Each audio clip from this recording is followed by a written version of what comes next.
Bonjour à tous et à toutes, bienvenue sur ma chaîne.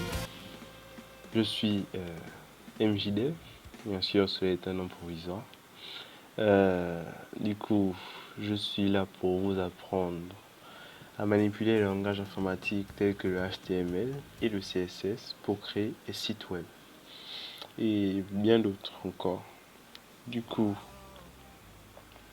si vous êtes sur cette chaîne, c'est que vous êtes intéressé par la programmation web et que vous voulez en apprendre davantage. Du coup, qu'est-ce que nous allons faire? Nous allons commencer par définir quels sont les langages que vous devrez apprendre et quelles sont leurs définitions.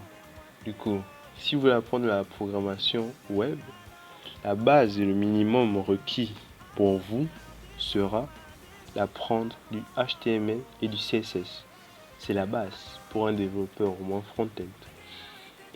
Pour développer les sites web, au moins du HTML et du CSS. D'accord. Qu'est-ce que c'est que le HTML? En fait, le HTML, la documentation est ici. Le HTML de l'abréviation en anglaise Hypertext Markup Language. En français, ça donne langage hypertexte de balise. C'est un langage, on va dire, d'écriture de texte. Vous voyez ce que je veux dire? C'est un langage avec lequel vous pourrez placer vos éléments à l'intérieur d'une page web et faire tout ce que vous voulez. Le CSS, lui, par contre, accompagne le HTML. C'est-à-dire que avec du CSS, vous pourrez styliser vos pages. Vous pourrez donner une identité propre à vos pages.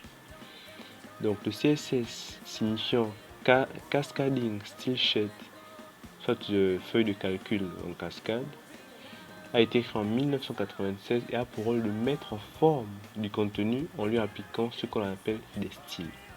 Donc qu'est-ce que c'est que le CSS? Le CSS, c'est juste une manière de rendre belles ces pages faites à partir d'une structure de base HTML. J'espère que jusqu'ici vous me suivez. Du coup, nous allons apprendre à créer des petites pages à travers du code, du petit code. Donc ceci n'était qu'une vidéo de présentation bien sûr. Nous apprendrons les outils que nous devrons utiliser enfin les outils que moi j'utilise personnellement pour programmer et créer des sites web. Du coup, merci d'avoir suivi ce tuto et on se retrouve dans une prochaine vidéo.